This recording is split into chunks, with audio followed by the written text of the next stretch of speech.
ভগবত তত্ত্ব এবং ভগবানকে অনুভব করা যাবে সে পথ ওদের নেই, সে পথে ওরা চলে না। ওরা কতটা স্বতন্ত্র স্বরাট স্বাধীনভাবে চলে। যে স্বাধীনতা হচ্ছে মায়া।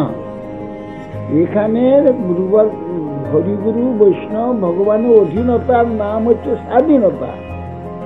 আর এর অধীনতা না হলে মায়ার অধীন হতে হবে। মায়ার অধীনতা হচ্ছে পরাধীনতা। জগৎ বিশ্ব ব্রহ্মাণ্ড পরাধীন সবাই।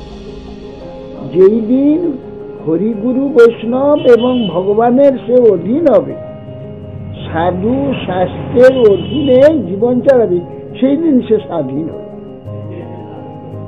স আত্মা, স ভগবান, স আমি, তার অধীনের নাম স্বাধীন।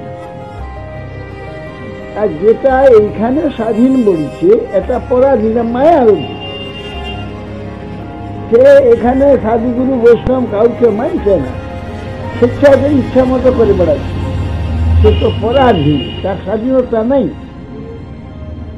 হরিগুরু বৈষ্ণবের অধীন যেদিন হলো স্বাধীন হয়ে যাবে, সেই দিন সে স্বাধীন।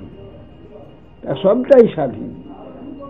এরা সব পরাধীন, মায়াধীন, ইন্দ্রিয়াধীন, ভোগাধীন, মহাধীন, এর অধীনে। এরা কেউ স্বাধীন নয়। এরা সেই প্রকার।